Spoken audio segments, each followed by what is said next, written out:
This is Windsor Castle, home of the British royal family, where Donald Trump is staying during his state visit.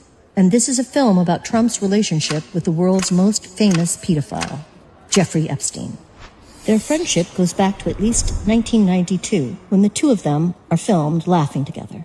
Trump can be seen making friendly conversation with Epstein in between clips of Trump smiling and dancing with a group of young women at his Mar-a-Lago resort in Florida. The following year, they attend a cafe opening together.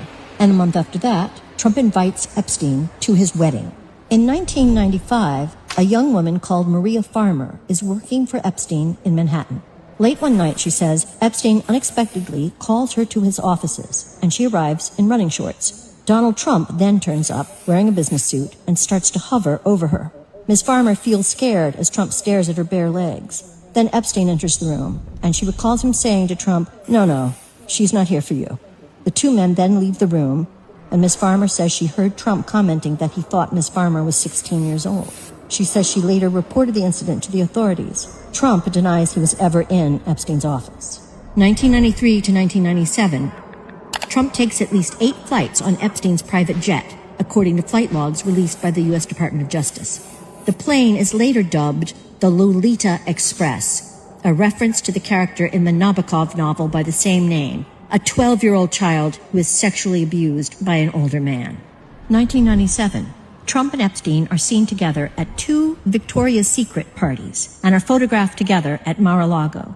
The same year, Trump gifts a book to Epstein with the dedication, "To Jeff, you are the greatest, Donald."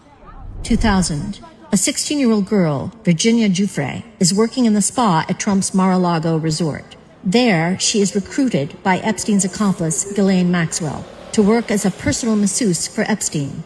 The teenager will soon become, in her words, a teen sex slave, and will endure years of sexual abuse. I was recruited at a very young age from Mar-a-Lago and entrapped in a world that I didn't understand. 25 years later, Trump will acknowledge he was aware that young women were being recruited from Mar-a-Lago by Epstein. Are some of them young women? Well, I don't want to say, but everyone knows the people that were taken, and it was the concept of taking people that work for me is bad, but that story's been pretty well out there, and the answer is yes, they were. Trump is then asked if one of them was Virginia Jeffrey.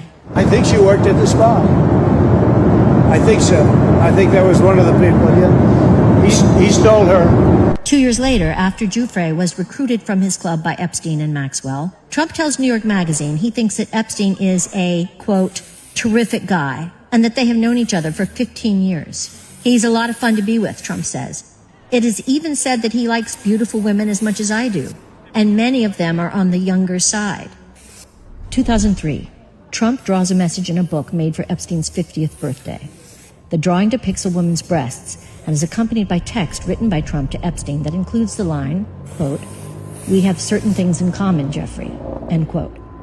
Trump signs off by saying, quote, "Happy birthday, and may every day be another wonderful secret." A Donald signature is written in the place of pubic hair.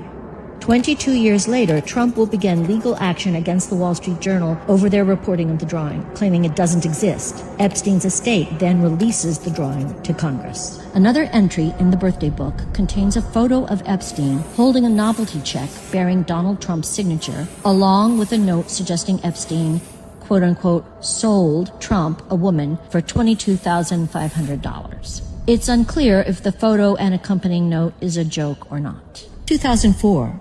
The two men fall out, and their close relationship ends. The reason for their estrangement? They both tried to buy the same Palm Beach mansion. 2005. Police in Palm Beach begin investigating Epstein after a 14-year-old child reports he molested her at his mansion. 2008. Epstein pleads guilty to state charges in Florida, including procuring a child for prostitution and solicitation of prostitution. The sweetheart plea deal, agreed by U.S. Attorney Alex Acosta, includes a non-prosecution agreement giving Epstein immunity from possible federal charges. He is sentenced to just 18 months in jail. Under the plea deal, Epstein is allowed to be out of jail from 8 a.m. to 8 p.m. 6 days a week and has his own driver to take him to and from his office. 2010. In a legal deposition, Epstein is asked about his relationship with Donald Trump. Have you ever had a personal relationship with Donald Trump? What do you mean by personal relationships? Have you socialized with him? Yes, sir. Yes? Yes, sir. Have you ever socialized with Donald Trump in the presence of females under the age of 18?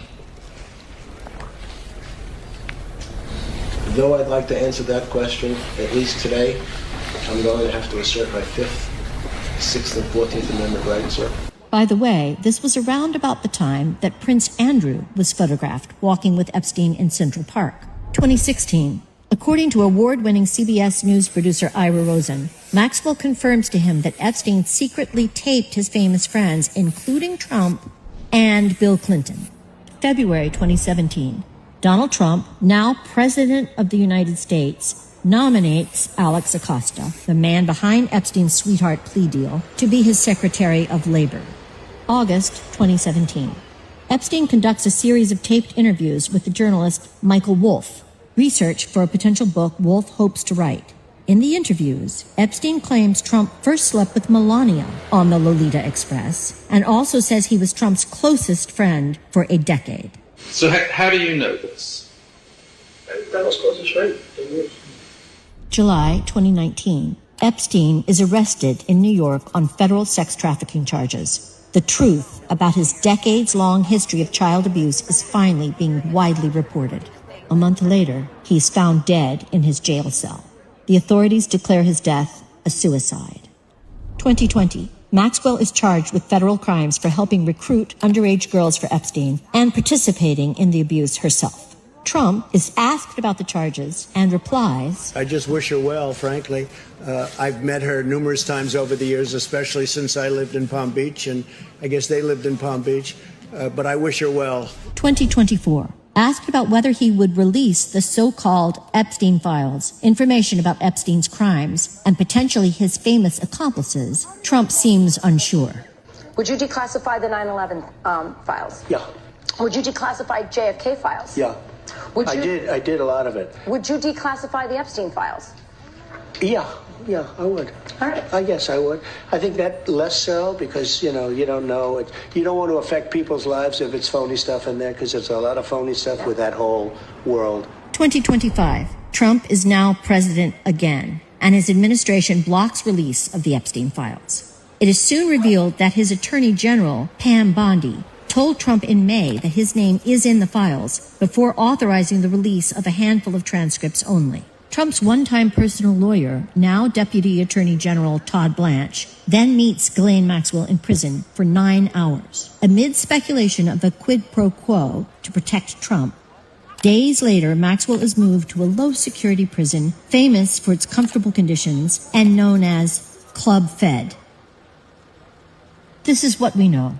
The President of the United States was a longtime close friend of America's most notorious child sex trafficker. He's alleged to be mentioned numerous times in the files arising from the investigation into that child sex trafficker. And now he is back in office. The U.S. federal government appears to be doing all it can to prevent the American public from learning fully about the president's relationship with the country's most notorious child sex trafficker. Now that president, Donald Trump, is sleeping here in Windsor Castle.